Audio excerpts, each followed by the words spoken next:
Hi friends, എല്ലാവർക്കും കല്ലറയുടെ കലവറയിലേക്ക് സ്വാഗതം. അപ്പോൾ ഇന്ന് നമ്മുടെ കലവറയിൽ ശീമച്ചക്ക ചില്ലിയും ഗോതമ്പ് പൊറോട്ടയുമാണ് ഉണ്ടാക്കാൻ പോകുന്നത്. അപ്പം നമ്മുടെ നാട്ടിൽ പറയുന്ന പേരാണ് ശീമച്ചക്ക. നിങ്ങളുടെ നാട്ടിൽ എന്താണ് ഈ ചക്കയ്ക്ക് പറയുന്നത് അറിയില്ല. കടച്ചക്ക എന്നൊക്കെ പലയിടത്തും പറഞ്ഞ് ഞാൻ കേട്ടിട്ടുണ്ട്. അതുകൊണ്ടാണ് ഈ മരം തന്നെ കാണിക്കുന്നത്. ഒരു ചേട്ടായി എൻ്റെ മുകളിലാണ്. അപ്പോൾ ഇത് പറിച്ച് കിട്ടിയിട്ടുണ്ട്.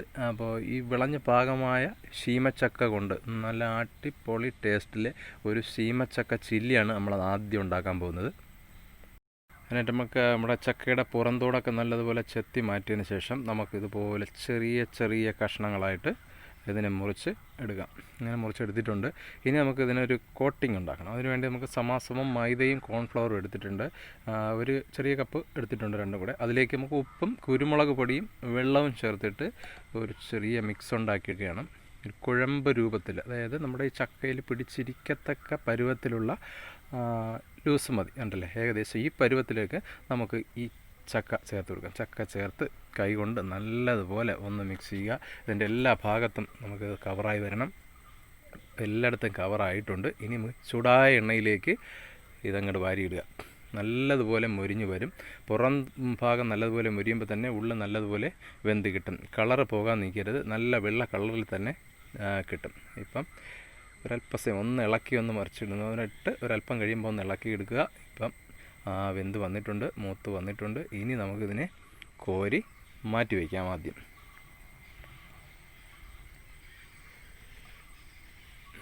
നമുക്കൊരു പാത്രം അടുപ്പിൽ വെച്ച് അത് എണ്ണ ചൂടാകുമ്പോഴത്തേക്കും ഇഞ്ചി വെളുത്തുള്ളി ചെറുതായിട്ട് അരിഞ്ഞതിട്ട് വഴണ്ട് വരുമ്പോഴത്തേക്ക് ക്യൂബ് സൈസിന് അരിഞ്ഞ സവാളയും കുറച്ച് പച്ചമുളകും നമ്മൾ അതിലേക്ക് ഇട്ട് വഴന്നു. അതിനാവശ്യമായ ഉപ്പ് നമ്മൾ ചേർക്കുന്നു. ഗ്രേവിക്ക് ആവശ്യമായ ഉപ്പ് ചേർത്ത് ചെറുതായിട്ടൊന്ന് വഴണ്ട് വരണം.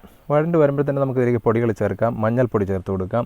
ആവശ്യത്തിന് എരിവിന് 1 സ്പൂൺ മുളക് പൊടിയാണ് നമ്മൾ ചേർക്കുന്നത്. 3/4 സ്പൂൺ മല്ലിപ്പൊടിയും ചേർത്ത് ഒരു 1.5 സ്പൂണോളം കുരുമുളക് പൊടിയാണ് ഇനി ചേർക്കാൻ പോകുന്നത്. ആ 1.5 സ്പൂൺ കുരുമുളക് പൊടിയുടെ ഫ്ലേവറാണ് ഇതിൽ കൂടുതലായിട്ട് എടുത്തറിയിക്കുന്നത്. അപ്പോൾ അതും ചേർത്ത് ഒരല്പം ഗരം മസാലയും ചേർത്ത് നമുക്ക് ഈ പൊടികളൊന്ന് ചൂടായി വരത്ത രീതിയിലൊന്ന് ഇളക്കി കൊടുക്കാം. ആ പൊടി ഒന്ന് മൂത്ത് വരുമ്പോഴത്തേക്ക് നമുക്ക് വെള്ളം തിളപ്പിച്ച് വെച്ചിട്ടുണ്ട്.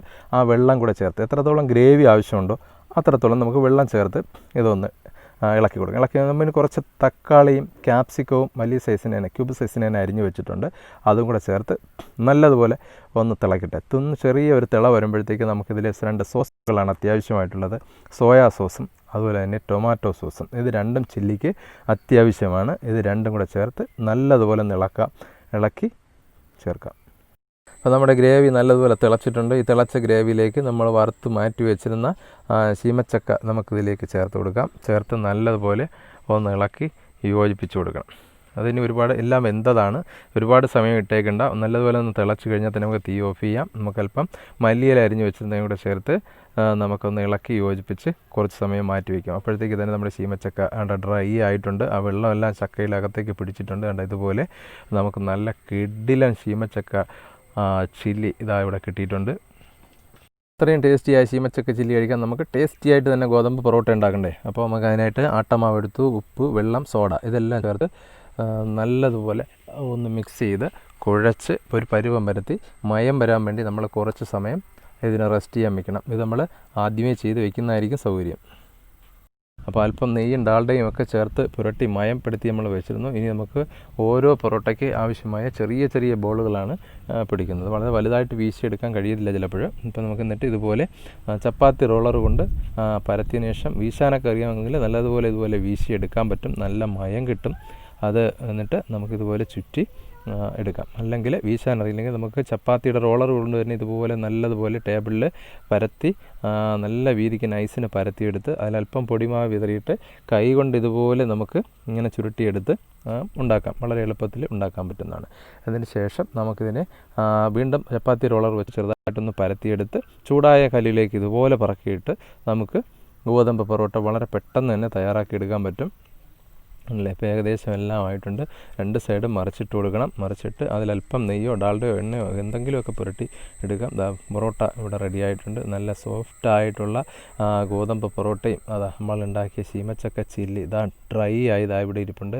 അപ്പോൾ ആ ശീമച്ചക്ക ചില്ലിയും ഈ നല്ല ചൂട് മൊരിഞ്ഞ ഗോതമ്പ് പൊറോട്ടയും ചേർത്ത് നമുക്ക് കഴിക്കാം. അപ്പോൾ നിങ്ങൾക്ക് എല്ലാവർക്കും ഞങ്ങളുടെ ശീമച്ചക്ക ചില്ലിയും ഗോതമ്പ് പൊറോട്ടയും ഇഷ്ടപ്പെട്ടു എന്ന് വിചാരിക്കുന്നു. അപ്പോൾ നമ്മൾ ഇനിയും ഇതുപോലുള്ള നല്ല നല്ല വീഡിയോകളുമായിട്ട് ഞങ്ങൾ വീണ്ടും വരാം. സ്നേഹപൂർവ്വം കല്ലറയുടെ കലവറ. Okay, bye bye.